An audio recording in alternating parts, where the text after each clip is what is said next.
Madame,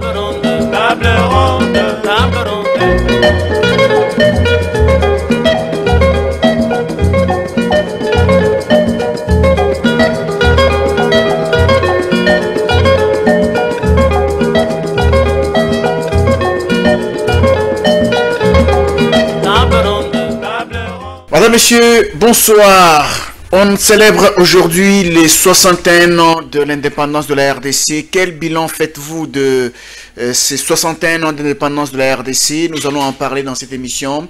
Pendant ces temps, le président de la République a prolongé son séjour dans l'Est de la RDC. S'est-il installé dans l'Est? Est-ce que le Nord Kivu ou l'Ituri pourrait être la capitale de la RDC? Nous allons en parler également dans cette émission. Nous allons revenir sur les nouveaux réquisitoires du parquet contre le sénateur Matata Pogno qui est poursuivi par la justice. Que pensez-vous de ce nouveau réquisitoire? Ce sont des questions autour desquelles nous allons devoir discuter dans cette émission. Parlons des Jeeps, nous allons en parler. Nous allons parler de la baisse des prix des vivres et frais. Que pensez-vous de ce bras de fer entre la FEC et le gouvernement congolais? Et pour cela, nous recevons pour vous Monsieur Camille Richard Kalele Malobo. Bonsoir. Bonsoir, Monsieur Ambra. Vous êtes président de la GSN. Merci. Vous êtes président de la GSN. Oui, c'est bien. Génération Congo Nouveau. C'est ça. Est-ce que vous allez bien? Très bien. Comme un charme. À la GSN aussi. Très bien, comme un charme. Alors, dernièrement, lorsque nous avons reçu sur ce plateau, vous nous avez parlé de... Vous avez enfin acquis un siège national pour la GSN qui se trouve à Matongé, non loin du stade Tata Raphaël. Comment ça se passe actuellement, les activités? Ça se passe très bien, puisque même c'est compensé. Et ça nous a encouragé à comprendre que la jeunesse en particulier, et les Congolais en général en avaient déjà marre avec tout ce qui s'est passé dans la société. Et les gens viennent, les gens nous soutiennent. Et nous passons des journées entières avec des gens sur place. Évidemment, parce que légaliste, respectueux des mesures édictées par les autorités politiques et sanitaires, de temps en temps, je demande poliment et avec beaucoup de gentillesse aux camarades de partir afin de permettre à d'autres de rester. Oui. Question de garder le nombre de 20 personnes. Oui. Donc nous sommes visités. Là, vous prenez du courage parce qu'ils veulent venir, ils veulent vous entendre, ils veulent échanger, partager les expériences. En tout cas, ça se passe très bien. Et vous savez, quand les gens viennent pour apprendre des bonnes choses, mais que vous devez les faire partir parce que Covid existe, c'est pas facile. Mais bon, on est obligé de les faire pour aussi les protéger, nous protéger nous-mêmes. Ça se passe bien. Nous avons en moyenne 100, 120, 130 adhésions par jour. C'est déjà beaucoup pour une ASBL qui vient de renaître. Oui, pas nous en tant qu'individus, par rapport aux idées que nous avons pondues pour l'intérêt de la société, pour l'intérêt de la population juvénile surtout. Donc les activités de la GCN se passent très bien. Et comme je vous ai dit, nous prenons d'abord les temps, je l'ai dit la fois passée, nous prenons d'abord les temps de conscientiser la jeunesse, analyser ensemble, faire un peu les bilans de ce que nous sommes, de ce que notre pays, depuis surtout l'accession à l'indépendance, à la souveraineté nationale, nous essayons de voir les comportements politiques, les prestations même politiques de tous les animateurs qui ont eu à avoir la chance d'accéder au moins à une petite portion de pouvoir dans ces pays. Et nous faisons ça et nous dénichons de là les méfaits, les pratiques d'anti-valeurs qu'ils ont eu à mettre en place, ce qu'ils ont eu à infliger dans les chefs de la jeunesse. Nous leur montrons cela, nous démontrons les conséquences de cela. La grande conséquence est que ça nous a ramener ou rabaisser au point de se comporter en sous-homme. On se prend comme étant en dessous de cela, alors que nous sommes des êtres humains à part entière. Alors déjà, quand vous rappelez à quelqu'un que tu es un être humain, tu es ceci, tu as des valeurs comme lui, ainsi de suite, vous savez, il y a une certaine dignité qui revient en la personne de manière automatique, sans trop forcer. La personne revient comme si elle sort d'une inconscience, et une fois là, vous commencez maintenant à émettre à une même vitesse d'onde, alors là, ça vous permet de commencer maintenant à transmettre de la matière, à éduquer, à rééduquer et au moment opportun, orienter vers les métiers afin de voir comment on peut petit à petit normaliser la situation du Congolais. Est-ce que ça ne vous cherche pas des ennuis avec des partis politiques qui engagent souvent les mêmes jeunes à des fins politiques, parce que vous avez d'autres objectifs que vous poursuivez avec les jeunes? Ça nous crée beaucoup d'ennuis, hein, justement. Vous savez, lorsque vous dénoncez les méfaits de quelqu'un, les antivaleurs que quelqu'un a utilisées pour se maintenir grand, pour se faire grand, pour accéder à des postes, vous dénoncez ça, c'est comme si vous étiez en train de détruire son fonds de commerce. Justement. Alors, vous savez, pour un commerçant, quand vous venez déranger son fonds de commerce, ravissez son bénéfice, ça peut passer, mais les capitales, vous voyez ce que ça fait. Alors pour les politiques, surtout les politiques véreux, parce qu'on n'a rien à voir avec ceux qui travaillent réellement pour la population, nous, avec les véreux, nous avons un acharnement qui ne dit pas son nom. Et c'est un acharnement justifié, parce que les antivaleurs n'ont pas leur raison d'être dans la société. Pour l'intérêt du pays, nous nous attaquons aux antivaleurs. Et pour ça, nous sommes victimes de beaucoup de menaces. Et seulement nous nous sommes préparés. Donc nous recevons des menaces par voie téléphonique et des fois même sur la route. C'est pourquoi on a pris des dispositions. Donc nous sommes sécurisés heureusement par la police. Par là je remercie les générales de l'unité qui nous a doté des policiers pour la sécurité. Parce que même la police comprend que nous faisons un bon travail pour la population. Nous avons droit à la protection, vu qu'il y a beaucoup d'inciviques politiques qui utilisent des inciviques citoyens ordinaires qui, d'ailleurs, au lieu de nous soutenir, se mettent au service du mal.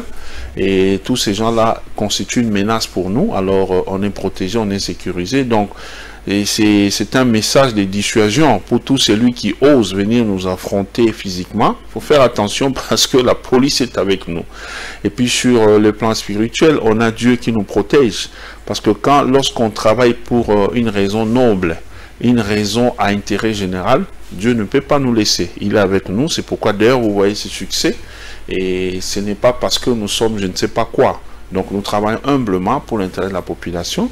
Et puis les jeunes eux-mêmes, nous sommes organisés, donc tels que nous sommes prêts à affronter tous ces gens-là.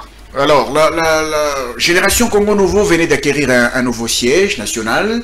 On voit qu'il y a des photos, vos photos, les photos des autres pères de l'indépendance qui sont affichées.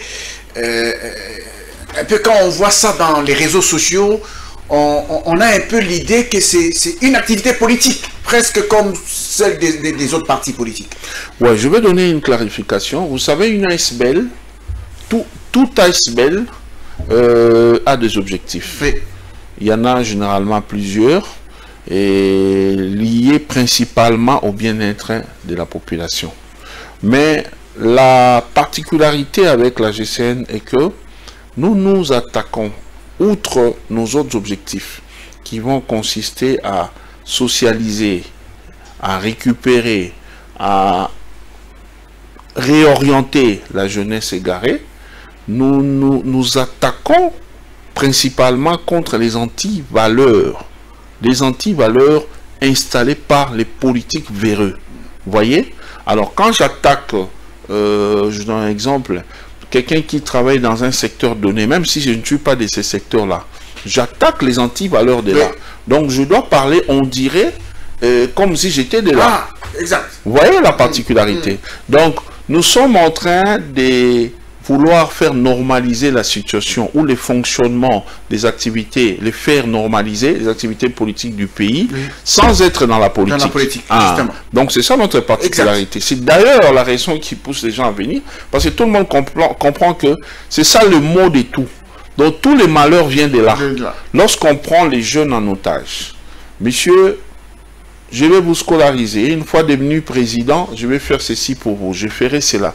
Nous avons près de 1000 partis politiques. Chaque président de parti dit qu'il deviendra président un jour. Oui. Alors, si c'est prévu que celui-là devienne, si Dieu avait prévu que celui-là devienne effectivement président, donc il va devenir président peut-être dans 50 ans. Donc pendant 50 ans, toi tu es là, tu ne fais rien, tu ne pars pas à l'école. Tu ne fais qu'attendre. Il te fait consommer des promesses. Et qu'est-ce qui prouve que d'ici 50 ans, tu seras en vie? Et lui-même, là, ces messieurs-là, qu'est-ce qui prouve qu'il sera en vie? Parce que vous savez, les véreux... Les gens doivent comprendre ça, c'est très important. Voilà, vous voyez les véreux, comment ils se comportent. Ils se comportent très mal. Ils ne sont pas seulement dans des pratiques d'anti-valeurs à utiliser abusivement la jeunesse, mais vous savez qu'ils sont généralement aussi immoraux. Alors, un immoral qui ne marche pas bien, donc, quelque part, même son physique est exposé à des dangers. Donc, rien ne prouve que celui-là va tenir longtemps pour vous faire vivre, pour rendre effective ce qui vous fait rêver. Alors, par rapport à ça, nous disons à la jeunesse, il est temps de quitter les rangs des partis politiques qu'on qualifie d'entreprises politiques privées. Hein, EPP, entreprise politique privée. Oui. Nous, dans GCN, nous les qualifions des groupes armés. Des groupes armés comme en Ituri, là. Ah, okay. Les partis politiques privés, là, sont semblables à ces groupes armés, là. Oui. Donc, ils font la même chose, ils font le même travail. Mais seulement, ceux-là sont là-bas avec des armes. Eux sont ici, ou même partout au Congo, ils peuvent se retrouver, mais en train de détruire. Alors, je ne dis pas que c'est mieux d'avoir les groupes armés de là, mais j'ai dit, les politiciens font un travail de destruction massive, plus que même les gens qui tuent à l'Est. Parce que quand vous détruisez les mentales des gens, de quelqu'un, vous détruisez son mental, vous l'abrutissez, vous rendez la personne inutile dans la société. Alors, est-ce que vous savez ce que Dieu avait placé dans cet homme-là, comme potentialité, comme talent, comme don? Tout ça là, ça disparaît, ça se gaspille comme ça, parce que la personne est en permanence en état d'inconscience. Par moment, suite à l'alcool, que vous-même vous donnez à chaque fois qu'il y a des activités politiques. Par là, je demande d'ailleurs au ministre de l'Intérieur de faire revoir un peu certaines choses. Si on peut commencer à chaque fois qu'il y a des activités politiques dans des sièges des partis, qu'on envoie aussi des fois la police pour inspecter. Il y a des partis politiques qui achètent des bidons d'Aguéné à donner aux gens. Alors vous allez voir des gens en train de chanter avec vivacité. Non, ils n'ont rien à voir avec celui qui les a appelés, les soi-disant leaders. Ils chantent parce qu'il y a l'alcool qui les commande. Et puis ici à la fin, j'ai un 10 000 francs. Et des cas comme ça, on en a dans beaucoup de partis politiques. Il y en a plusieurs ici. Je n'invente pas des choses. Je viens des milieux politiques. Je sais ce qui se passe. Par là, les gens peuvent me dire, oh non, non, tu parles de là où tu étais. Non, j'ai dit, je viens des milieux. Grâce à mon appartenance, l'appartenance que j'avais à l'époque dans un parti politique, j'avais la possibilité d'aller aussi fréquenter d'autres partis politiques. C'est comme maintenant, on est dans la GCN. Vous avez vu tout ce qui se passe là. Oui, dans la GCN, il y a des ASBL qui viennent. Ces MIUE, ils viennent adhérer collectivement dans notre ASBL parce qu'elle est désormais considérée comme étant une méga plateforme des ASBL. Alors, il y a des ASBL qui viennent. C'était aussi le cas. Donc, on allait dans des partis partenaires et tout ça. Je sais ce qui se passe. Donc, je parle de choses vraies et vérifiables. Et les gens qui sont dans les partis politiques savent que je dis vrai. Donc, les gens sont pris en otage, je disais, par l'alcool d'abord quand il y a activité politique. Par l'alcool, quand on leur donne des miettes, c'est aussi comme cet argent est par moment envoûté, je ne sais pas, parce que quand ils ont des miettes là, des 10 000, ils vont aller encore boire. Regardez quand il y a activité, comme généralement c'est vers CNDO et tout ça, allez dans les minutes qui suivent dans des débits des boissons, des bars qu'il y a par-ci par-là. Vous allez trouver les gens des partis politiques avec les effigies dans des débits de boissons là en train de boire. Donc, et ils rentrent à la maison sans rien, avec une tête vide. Rentrent à la maison, il commence à penser à des fausses promesses, des promesses bidons qu'on lui a dites là-bas. Donc c'est comme ça que ça se passe. Alors nous, on veut libérer l'homme congolais, délivrer la jeunesse de ça. Rendre l'homme normal. Quand on est normal, on sait maintenant commencer à penser à quels sont mes droits, quels sont mes devoirs. Et si tout le monde, ou presque tout le monde, commence à réaliser, à faire... une autocritique pour savoir quels sont mes droits, quels sont mes devoirs, qu'est-ce que je dois faire, qu'est-ce que je n'ai pas encore fait, je vous dis, la situation de la société va se normaliser sans qu'on force. Peut-être que la G7 n'aura plus sa raison d'exister, parce que là, on va se rendre compte qu'on a affaire maintenant à des citoyens normaux. Mais pour le moment, on a beaucoup de nos concitoyens qui sont anormaux, mais malheureusement, c'est un problème. Il faut reconnaître qu'à la G7, vous avez vraiment du travail. Nous avons du travail et par la grâce de Dieu, nous savons que nous y arriverons. Alors, nous allons parler du bilan de l'indépendance de la RDC depuis 1960. Quel bilan faites-vous personnellement de l'indépendance du pays? Un bilan largement négatif. Largement négatif parce que la clique de Lumumba et compagnons nous ont donné ces cadeaux-là, d'exercer une pression sur les colons pour qu'on obtienne notre indépendance. Malheureusement, c'était une indépendance, ou c'est une indépendance administrative, juste une formalité. On vous dit, bon, vous n'êtes plus dépendant de nous, mais en réalité, on continue à être dépendant. Parce que figurez-vous que notre gouvernement débourse près d'1,5 milliard chaque année pour importer les surgelés.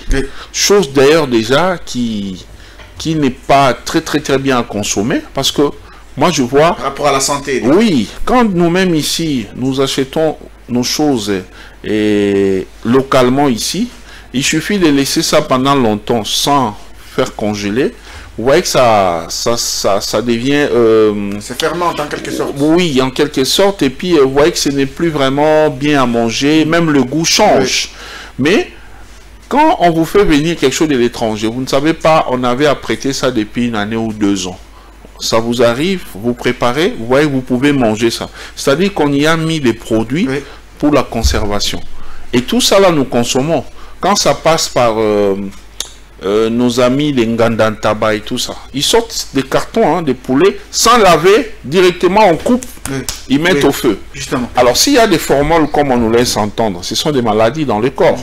Alors notre pays fait ça, c'est une dépendance vers les pays qui nous envoient ces choses-là. Nous continuons à être dépendants sur le plan culturel et social. Donc on ne sait pas nous-mêmes produire, alors que nous avons la possibilité ici chez nous de faire... des poulaillers, de faire des grandes fermes qui peuvent produire, qui peuvent nourrir les Congolais dans l'ensemble du pays. On peut manger, on peut consommer congolais.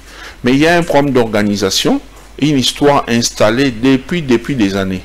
Donc c'est une sorte de dépendance. Sur le plan culturel, vous savez, il y a beaucoup de choses qui se font au modèle de l'étranger, au modèle des Occidentaux, ainsi de suite. Même le comportement vestimentaire.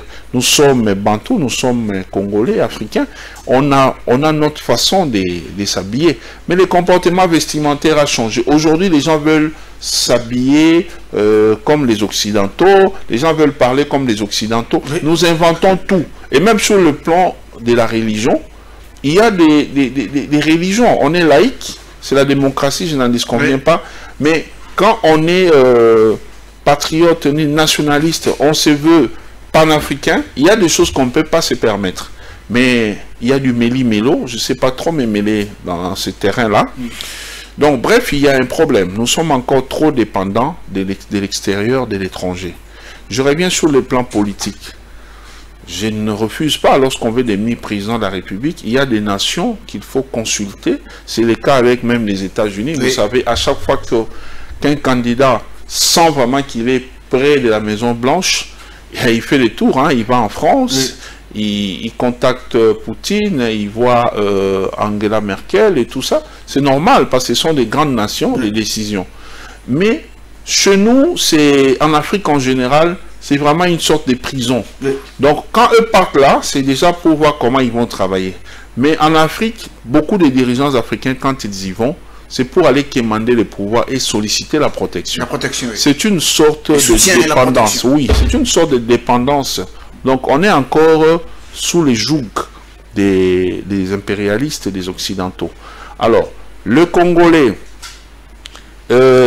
qui ont eu la chance d'accéder à l'indépendance, en fait, au pouvoir après l'indépendance, ont tout fait pour faire partir de cette terre les gens qui avaient lutté pour que cela vienne, notamment Lumumba, Kasavubu et tous les autres là.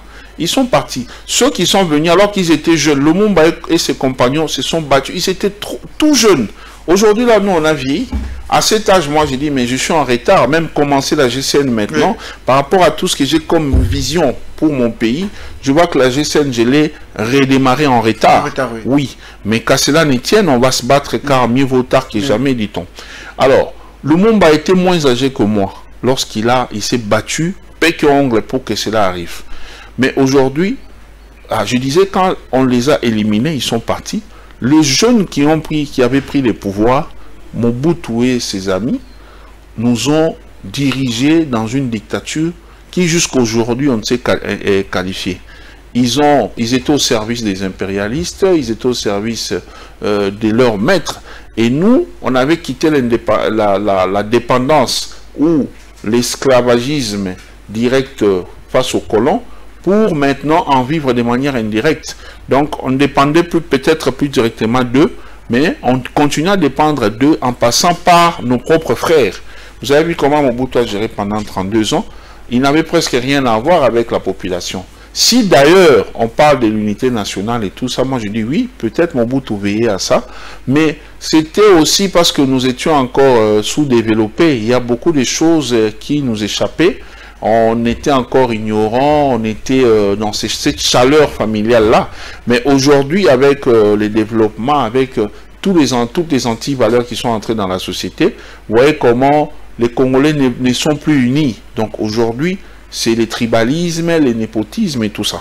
Alors Mobutu a géré comme ça pendant 32 ans. Il nous a maintenus dans ce schéma-là d'esclavagisme. Mobutu est parti à la pression de Laurent Désiré Kabila. On s'est dit, bon, avec l'arrivée de Kabila, on peut sourire. Kabila qui nous arrive, Laurent Désiré, il vient, d'abord, il ouvre lui-même volontairement 2 fronts. Les fronts avec ses amis, les Rwandais, Ougandais, Burundais, les gens qu'il avait accompagnés, qui voulaient à tout prix, je ne sais pas, devenir des vice-présidents dans ces pays. Et vous avez vu vous-même comment ça s'est soldé. Dans ces pays, on a vécu des choses impossibles. À Tchangou, là-bas, et la Massine, on appelle ça d'ailleurs, depuis ces jours-là, la commune patriotique. Parce que les Congolais, les Kinois s'étaient pris en charge pour défendre la nation, la capitale. Donc cette histoire-là est passée. C'était un front risquant pour Mzé. À part ces fronts-là, il avait ouvert encore lui-même un front, alors qu'il n'avait pas encore stabilisé ici, avec ses amis rwandais et tout ça. Il avait encore un front contre les Occidentaux. Les gens qui l'ont d'une manière ou d'une autre accompagné, arrivés ici, il veut tout de suite leur donner d'eau, tourner kazakh. Alors, vous savez comment ça s'est soldé. Oui, vous savez comment ça s'est soldé. Je regrette vraiment ces résistants-là. Si vous regardez d'ailleurs chez nous au siège là-bas, parmi les visages repris sur le mur, il y a également des musées parce que il a lutté contre, il a résisté contre l'impérialisme. Nous, nous résistons contre les anti-valeurs de manière générale. Donc, il est parmi nos modèles de ces côtés-là. Alors, Joseph Kabila qui passe président, par miracle. Moi, j'ai dit par miracle. Par miracle. Oui. Parce que si on était... Par hérédité. Non, bon, ça, moi, c'est un débat pour lequel j'ai beaucoup de réserves parce que je ne vois pas, ça ne tient pas debout. C'est une histoire qui ne tient pas la route. Alors, c'est un miracle alors? C'est vraiment un miracle. Un miracle avec la complicité de la classe politique. Oui. Vous savez, ces pays, c'est compliqué. Hein? Les politiques, pour leurs intérêts, ils sont prêts à sacrifier même de l'heure. Alors, cela a été arrivé. C'était une histoire inacceptable. Si, par exemple, à l'époque, là, la GCN était là, en tout cas, nous, on allait s'opposer à ça. Parce que le président est parti, comme il n'y avait pratiquement pas de constitution, il fallait se mettre ensemble, réfléchir sur ce qu'il fallait faire afin d'organiser, de convoquer les élections. Donc, on allait trouver une formule, ça existe toujours. Mais imposer quelqu'un, on dit non, c'est son fils, ce sont des pratiques qu'on n'acceptera plus jamais dans ces pays. Alors, j'ai dit, le peuple dormait encore un peu pendant cette période-là. Oui. Alors, il est arrivé, quelqu'un qu'on ne connaît pas, il est sorti d'où, on ne sait pas. Bon, on vient, on l'impose. Et comme il fallait une politique des sacrifices de la population, pour que ces pouvoirs-là puissent voir le jour. Vous avez vu comment ça s'est fait.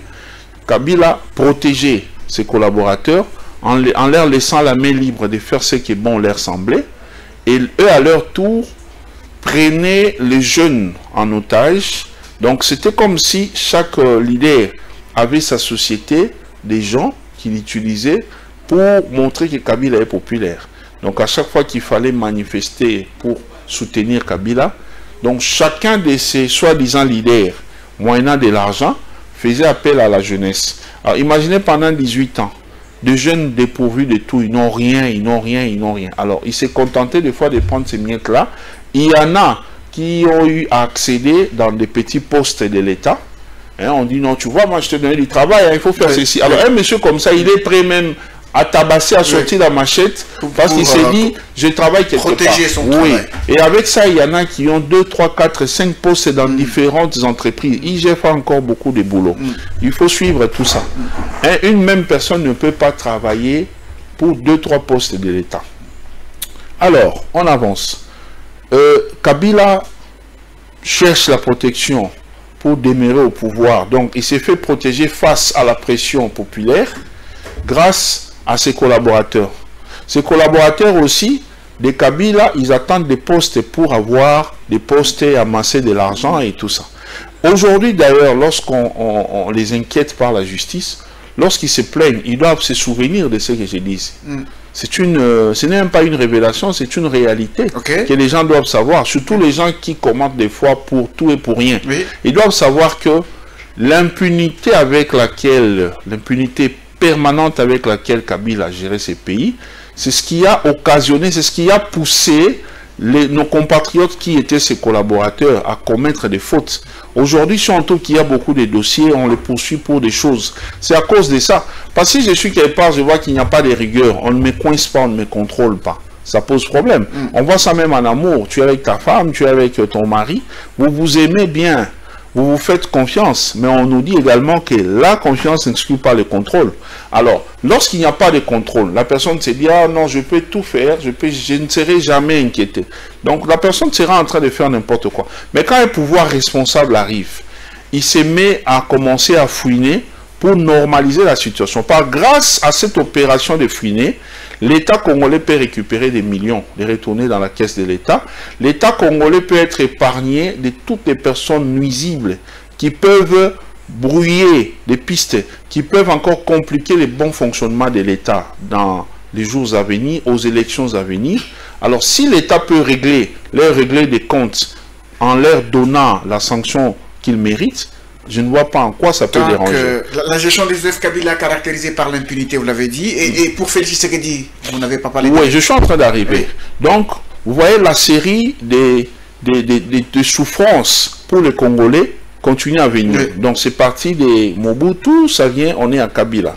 Alors, Kabila, comme je disais, en dehors de tous ces méfaits-là, en dehors de tous ces désagréments, il voulait également se faire... ennemi, inutilement ennemi de plusieurs États puissants du monde. Moi, je n'ai jamais été d'accord contre la domination étrangère. L'impérialisme, je déteste ça.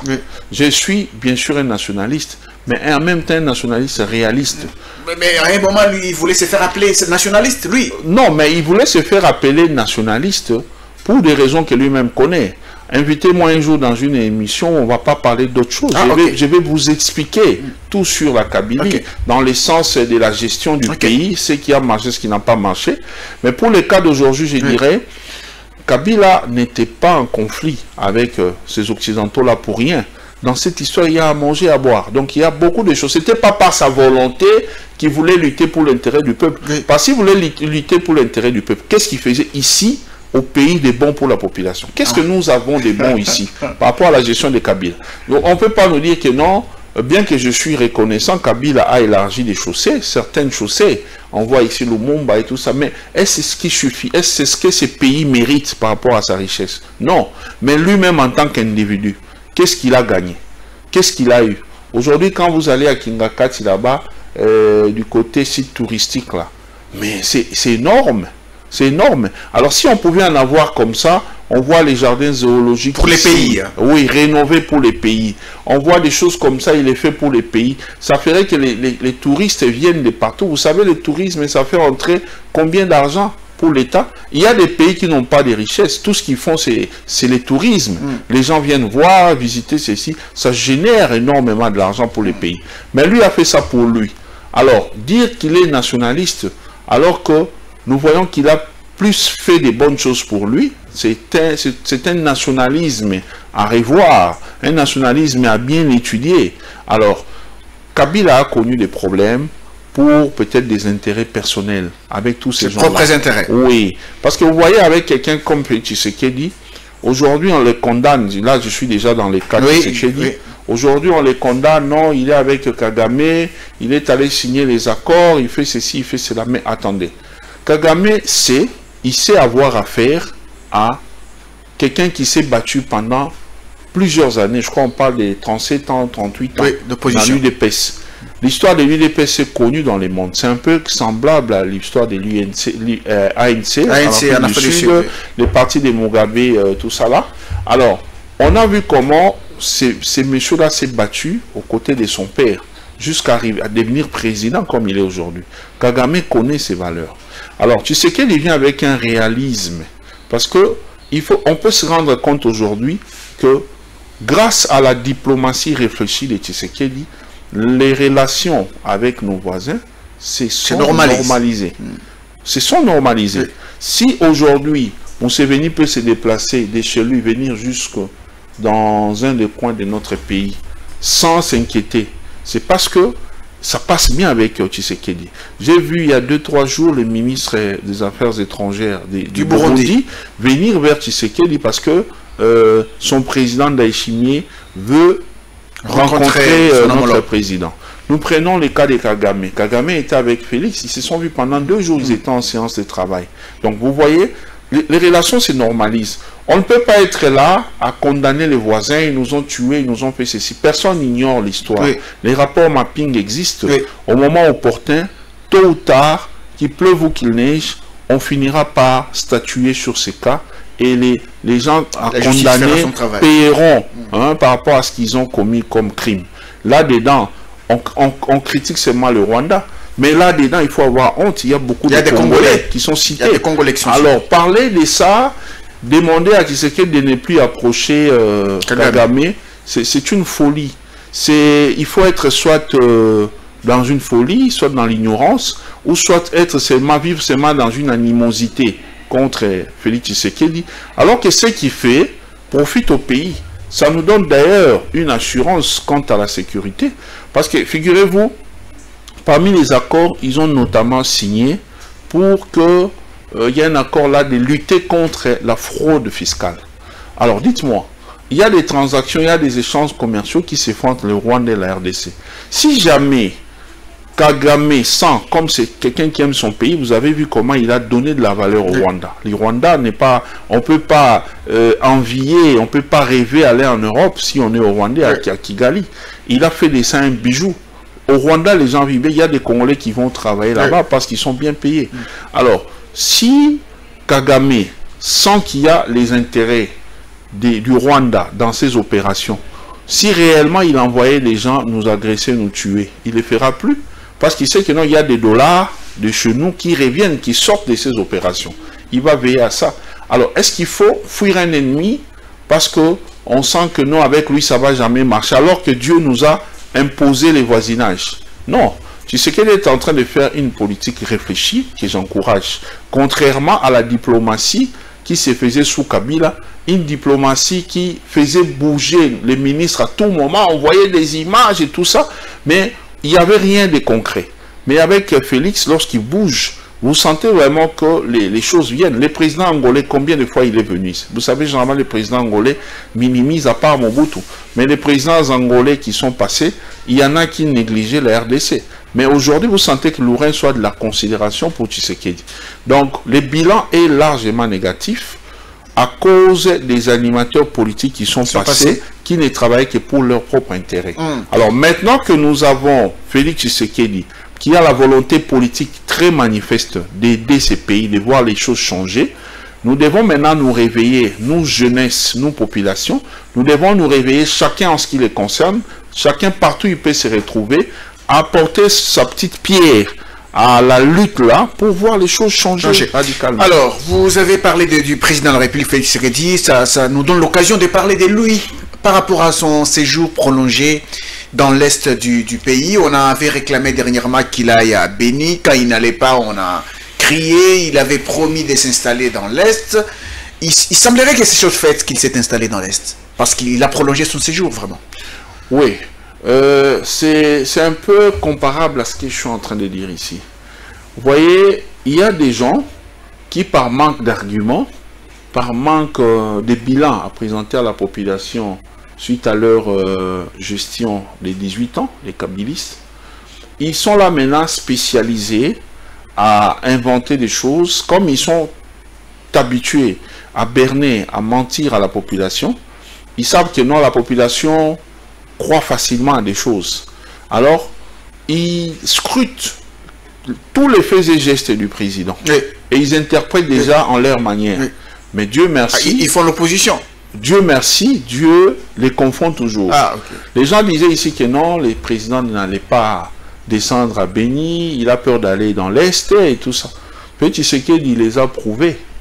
Parce que moi, je suis un citoyen averti, j'aime mon pays. Si le président est établi, il est là, il travaille, il fait du bon boulot. Même s'il sort de Kingakati, je vais les soutenir. Mon problème, c'est que je dois soutenir les bonnes actions du numéro 1 d'entre les Congolais. Alors, ce que Tshisekedi pose comme acte, ça donne espoir. Nos frères de l'Est ne pouvaient plus dormir en paix. Je me demande même si, dans l'Est, là, les gens dormaient encore dans leur chambre. Je pense que c'était en permanence, peut-être les papas, la maman et tous les enfants dans la chambre. Les papas peut-être au salon, prêts avec une machette ou je ne sais pas quoi pour alerter. Les gens ne dormaient plus. Et vous savez, avec ces rythmes-là, combien de gens ont eu des problèmes de santé là-bas, des tensions et tout ça. Parce que tu ne sais pas, à tout moment, ça peut barder. Vous ne pouvez pas passer une seule nuit sans entendre le crépitement des balles. Aujourd'hui, grâce à la politique clairvoyante de Félix Tshisekedi, ça rassure. Il y a la paix. Les gens peuvent dormir et se réveiller en paix. C'est quelque chose d'extraordinaire. Mon frère, vous pouvez avoir des millions là dans la maison. S'il n'y a pas de paix, vous ne savez pas quel moment on viendra vous tuer. Ces millions-là ne vous diront rien. Oui. Alors, quand quelqu'un vous apporte la paix, c'est quelque chose d'extraordinaire. Il faut apprécier. Alors, moi, j'ai dit, les gens qui racontaient ces bêtises-là, ce sont des gens qui vivent avec l'animosité. Les gens qui n'ont pas encore digéré le fait qu'ils soient désormais en dehors du pouvoir. Ils pensaient vieillir au pouvoir. Ils pensaient voir Joseph Kabila devenir personne du troisième âge au pouvoir. Alors comme cela, ces rêves-là est parti, s'est envolé, c'est fini. Parce que Joseph Kabila ne reviendra plus jamais au pouvoir. Constitutionnellement parlant, il lui est interdit. Et s'il faut suivre les sentiments de l'ensemble des Congolais, en dehors peut-être de quelques, je ne sais pas combien de personnes, à l'époque on parlait des 300, oui. Maintenant je ne sais pas s'il y en a combien, parce que plusieurs sont allés dans l'Union sacrée. Oui. Alors s'il lui reste peut-être 5 ou 10 personnes, ces gens-là même s'ils mobilisent leurs membres des familles, ils vont pas peser sur nous pour faire revenir. Alors, pour terminer ces chapitres sur le séjour prolongé du chef de l'État dans l'Est du pays, il y a un commentaire que j'ai lu dans les réseaux sociaux, il y a quelqu'un qui s'en prend au conseiller spécial du chef de l'État en matière de sécurité, François Beya, pour lui dire, mais François Beya, comment vous êtes imprudent, vous avez laissé le président de la République passer beaucoup de jours là où ça tire de partout, là où les bombes explosent. Comment trouvez-vous ce commentaire? Et un commentaire soit d'un ignorant, quelqu'un qui ignore tout, parce qu'il ne sait pas que non, quand un chef de l'État doit se déplacer, il y a une équipe d'avance. En dehors de ses collaborateurs immédiats pour les services logistiques et tout ça, il y a une équipe sécuritaire d'avance qui précède toujours pour aller prendre contrôle du terrain. Le chef de l'État, c'est le commandant suprême de l'armée et de la police. Donc, il y a ces éléments qui sont là-bas, ils maîtrisent, ils contrôlent.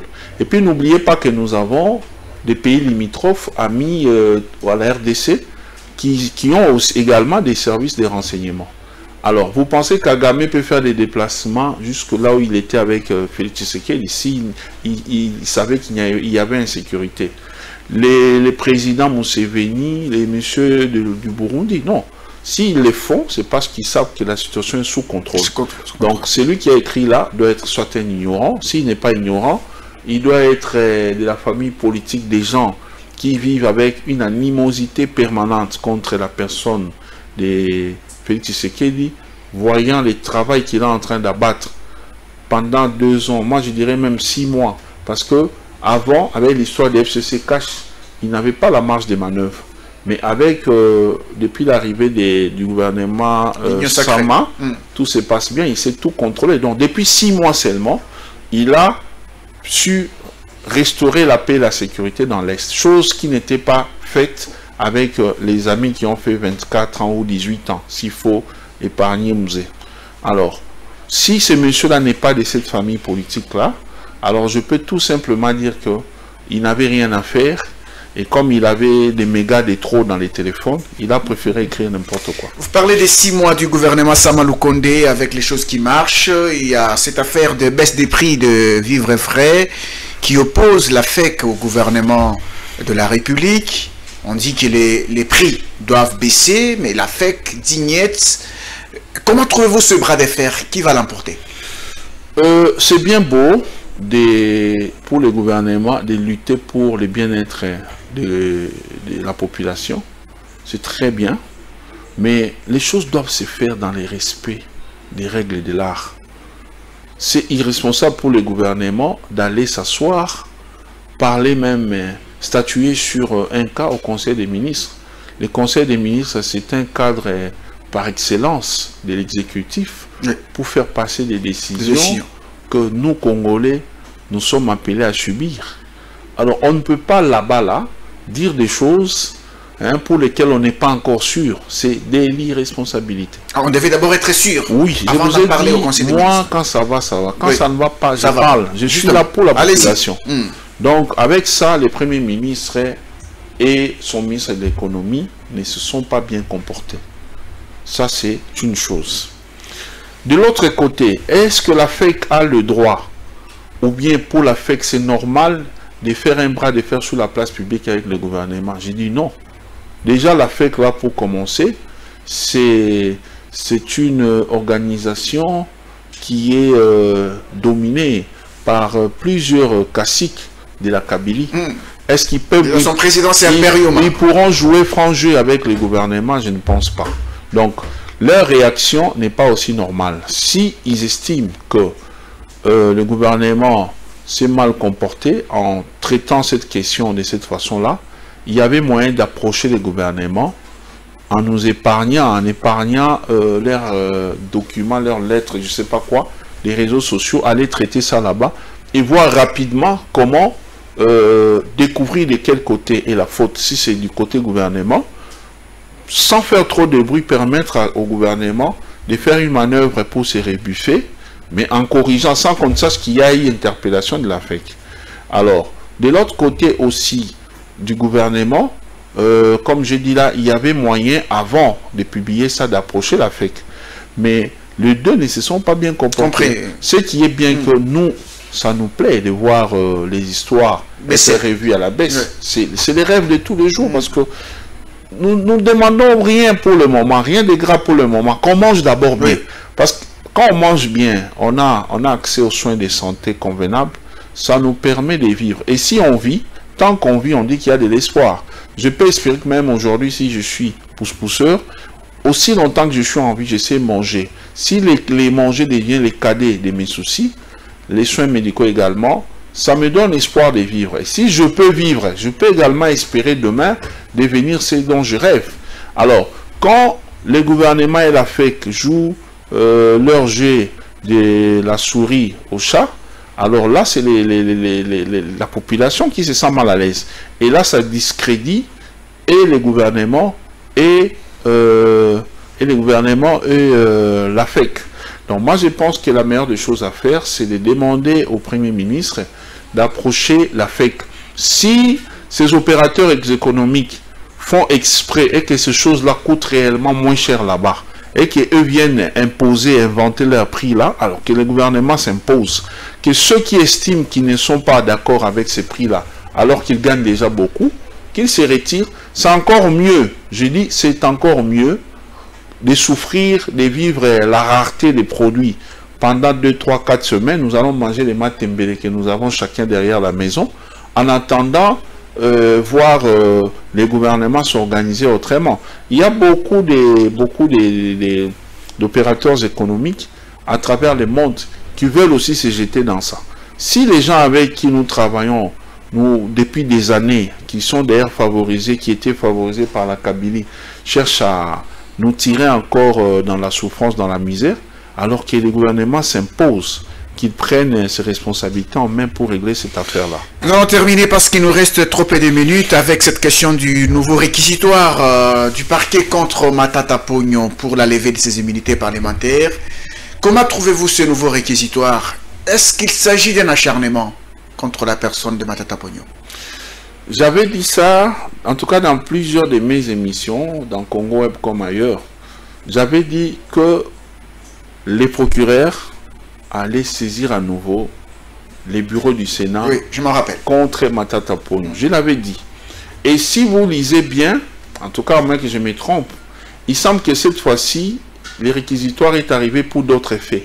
Oui, pour d'autres faits. Voilà. C'est pas pour question de Brangalon, voilà. On parle du paiement de la dette extérieure. J'avais conseillé à Matata Pognon, par votre micro ici, d'éviter les stress, d'accepter d'aller devant la justice. Un leader, un homme politique, un homme public doit être prêt à tout. Si j'avais commis d'erreur, je dois payer pour ça. Je ne peux pas chercher à me soustraire. J'avais conseillé ça à Matata. Voilà qu'aujourd'hui, on peut dire que je suis prophète. Alors, maintenant que c'est arrivé, ses collègues sénateurs devront prouver qu'ils sont réellement représentants, des représentants du peuple qui sont là pour les provinces, parce que dans les provinces, il y a la population. Et d'ailleurs, sont censés être proches de la population, parce qu'ils représentent les provinces. Alors, si les procureurs ont saisi à nouveau le bureau, c'est parce qu'ils sentent qu'il y a des choses, en dehors des faits qu'on a balayés des revers de main par les sénateurs avant, on sent qu'il y a encore des choses sérieuses qui pèsent sur Matata, qui les charge. C'est pourquoi le procureur l'a saisi. Alors par là, je demande au président du Sénat, s'il m'entend maintenant, oui, là, la chance leur est encore donnée, la chance leur est accordée, qu'il simplifie la procédure. Arrêtez avec les soins de mettre des commissions qui travaillent pendant 10 mois, des choses comme ça. Simplifiez les choses. Une commission avait déjà travaillé. Je sais que vous êtes en vacances parlementaires, mais avec possibilité de revenir tous les 15 jours pour statuer. C'est aussi un cas de flagrance en quelque sorte, parce que lorsque vous avez des immunités qu'on trouve qu'il y a eu un cas qu'on ignorait, mais dont on découvre, c'est en quelque sorte un cas de flagrance. On ne peut pas dire que non, la flagrance, c'est quand on vous trouve en train de poser l'acte. Oui, peut-être l'organisation de l'État n'était pas convenable en ces moments-là. Mais maintenant que l'État fonctionne, la justice fonctionne normalement, on découvre la chose. Donc on peut dire qu'il y avait, c'est comme dans une maison, il y avait coupure de courant. Vous voyez, à côté, il y avait un serpent, vous ne saviez pas. Alors dès que le courant rentre, vous n'allez pas dire, demandons d'abord la permission au propriétaire si on doit casser sa maison pour tuer ces serpents. Alors que c'est un boa qui peut bouffer tous les quartiers. Hein? Alors mieux vaut l'attaquer, casser la maison, tuer les boas, montrer au propriétaire que quand le courant était revenu, on l'avait trouvé, alors on l'a tué. Donc, qu'il soit souple dans ça, qu'on lève les immunités de monsieur. Si ils peuvent même utiliser la... On préférer l'entendre d'abord, l'entendre... S'ils peuvent utiliser la formule des... Mais l'entendre, il a promis de venir les lundis, et il écrit là-bas, oui, lundi 4, alors 4 que les 4 c'est dimanche. Les 4 c'est dimanche. Donc vous voyez qu'il y a toujours des choses. Donc là, il complique les choses. Ah, vous voyez? Non, bon, je ne sais pas s'il complique les choses, mais je me demande, maintenant là, il doit être un peu dépassé. Donc vous voyez, ce stress-là, moi, je lui avais conseillé d'éviter ça. Maintenant, quand on peut écrire et faire cette erreur-là pour un ancien Premier ministre, c'est compliqué. Il est censé avoir des services. Comment trouvez-vous l'argument de ceux qui pensent que c'est un potentiel candidat président de la République dont on veut couper la tête? Monsieur Ambroise, soyons sérieux. Je n'ai rien contre Matata Pognon. Je n'ai rien contre tous les Congolais. Les Congolais ont droit. Tout le monde peut accéder à la magistrature suprême. Tout le monde peut espérer accéder. Mais on voit aussi On voit aussi la gestion, les passés de Matata. Matata fait pleurer les gens dans ces pays. Du moment Matata, de la gestion Matata, quels sont ces Congolais qui étaient contents? Même les politiciens eux-mêmes, rien n'est marché. On se demande maintenant tout cet argent-là aller où? Heureusement, on commence à comprendre maintenant la direction qui prenait tous les fonds de l'État. Sous Matata, on nous parlait de la rigueur, de ceci, de cela. Mais maintenant, on se rend compte de par toutes les révélations de l'IGF et tout ça, on se rend compte qu'on était en train de rêver. Matata ne peut pas être président dans ces pays. Je ne sais pas par quel miracle. Je n'ai rien contre lui. Il est libre hein, de postuler. Il est congolais. Mais mon point de vue, c'est un homme public. C'est une personnalité de ces pays. C'est mon jugement à moi. Moi, j'estime que on ne peut pas avoir peur de lui. Tshisekedi a bien travaillé pour moi. C'est mon point de vue. Tshisekedi, en tant que président, il a bien travaillé. Et pour moi, c'est le meilleur président que la RDC n'a connu depuis les débuts. C'est ce qu'il travaille bien jusque-là. Si ça peut continuer et même s'améliorer encore, d'ici 2023, c'est sans discussion qu'il peut avoir encore un deuxième mandat. Alors avoir peur de Matata, ça m'étonne. Moi, je peux encore comprendre que Tshisekedi, s'il faut s'inquiéter, que sa famille politique s'inquiète, peut-être, je dis bien peut-être, pour Moïse Katumbi, peut-être, parce que semble-t-il, il pose des actes. Nous avons vu, nous voyons, je sais pas, il est dans l'agriculture et il dote le Lubumbashi, les maïs et tout ça. Bon, je sais pas pourquoi il fait pas Kinshasa, mais bon, s'il faut avoir peut-être un peu peur ou s'inquiéter un peu, c'est peut-être lui. Hein, je dis bien, mais à part lui, je ne vois pas pour le moment quels sont ces politiciens-là, surtout les gens qui ont travaillé avec Kabila, qui peut inquiéter Kabila. Merci. Merci, nous avons fini, le temps qui nous a été imparti à fini. À moins qu'il y ait un mot de la fin pour ce soir. Un mot, c'est de lancer un appel. Je joue toujours le rôle des tireurs de la sonnette d'alarme face à la jeunesse. Réveillons-nous, mes frères. On a assez dormi et on a vu comment on nous a tourné en bourrique ici. On nous a tourné en bourrique. Les politiciens avec qui on jouait des dames, le jeu des dames au coin, aujourd'hui, parce qu'ils sont passés ministres dans ces pays, il y en a qui ne vivent plus à la cité, ils n'ont plus le temps de venir à la cité. Ils ont beaucoup de villas ici à la Gombe, ils ne s'occupent plus de nous, donc ils ont déjà atteint l'apogée. Pour nous, pour eux, on ne représente plus rien. Ne soyons plus au service de ces gens. Prenons-nous en charge, prenons conscience que nous sommes des êtres humains à part entière. On ne peut pas continuer à vivoter, on ne peut pas continuer à voir nos jeunes, nos enfants venir dans la souffrance, la vivre et mourir dans la souffrance. C'est vraiment inacceptable de voir les gens qui sont censés assurer les bonnes conditions pour nous faire souffrir alors que eux, leurs enfants vivent bien. Ils vont prendre des soins à l'étranger. Nous, on est seulement ici avec nos mamans et moi et tout ça. Merci. Mais en même temps, on souffre. Venez nous rejoindre dans la GCN. Nous sommes au numéro 45 de l'avenue Chikapa, Matonge Kalamu 2. Et on est joignable au numéro 099 99 61 021. 099 99 61 021. Venez, on aura le temps de beaucoup discuter ensemble. Merci, monsieur Camille Richard Kalele Malobo. Vous êtes président de la GCN, Génération Congo Nouveau. Merci d'avoir été sur ce plateau des tables rondes. C'est moi qui vous remercie. Merci. Dames et messieurs, nous avons fini cette émission que vous avez certainement aimée. On vous retrouve prochainement pour un autre numéro des tables rondes. Au revoir. Au revoir. Table ronde, table ronde, table ronde.